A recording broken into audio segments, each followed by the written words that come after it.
Welcome to Behind the Curtain IMO. I'm Betsy Jordan. Over the Labor Day weekend, we heard a lot about campaign photos that were taken in Arlington Cemetery. And if you didn't hear about that, then let me just share with you that the other guy's campaign took photos, and ostensibly they were to illustrate and commemorate the deaths of those who were in Afghanistan at the time of, I guess I'll call it an extraction. There's been a lot made of how bad that was.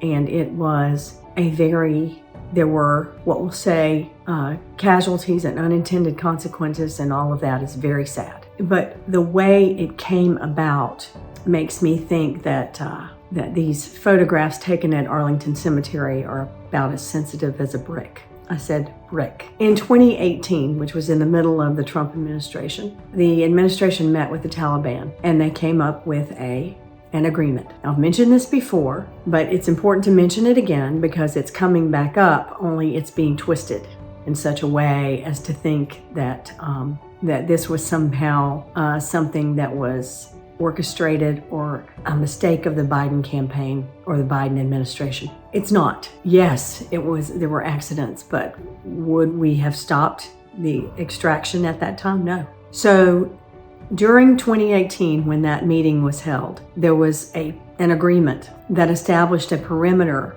around Afghanistan, and there were certain restrictions on what could happen within the perimeter and what could happen outside of the perimeter. But I've talked to you about terrorist tactics before. I've talked to you about how Hamas uses as a tactic to behead and to set people on fire at the same time when they take hostages. They also have as a tactic to treat them well, or some of them well. Those were the ones that they have released already. All of those are tactics. And then Hamas also hides behind the Palestinians. At the same time, they take care of them and create a dependency for the Palestinians, who we are trying to support in having a Palestinian state. Understand, it's very layered and very complicated. But my point is that the Taliban has the same sort of tactics.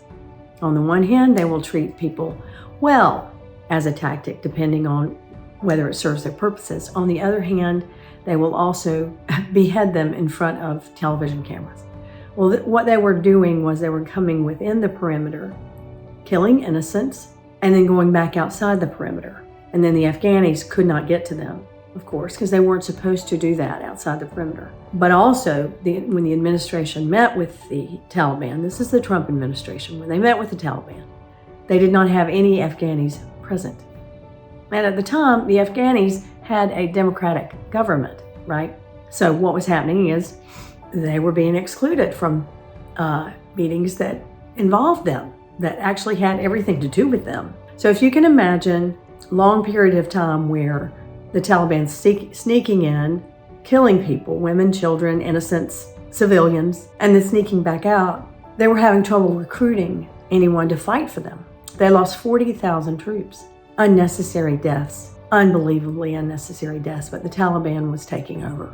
So we had to extract people. This was in the early years of the Biden administration, I want to say 21. Now what Trump is saying, of course, is that was a disastrous extraction, and he's using that as campaign material, which also is illegal at Arlington Cemetery. It's like he's standing on the graves of people that he actually, in fact, was causal for. We would never have had to extract our people if not for an agreement with a terrorist organization. Now, I am not saying that there have not been agreements, in other administrations, but I'm saying to you this guy deliberately stood in Arlington Cemetery to say that the Biden administration was responsible for something that he in fact was responsible for, and he was doing that illegally. I think that's manipulating at best, but completely callous, insensitive at worst.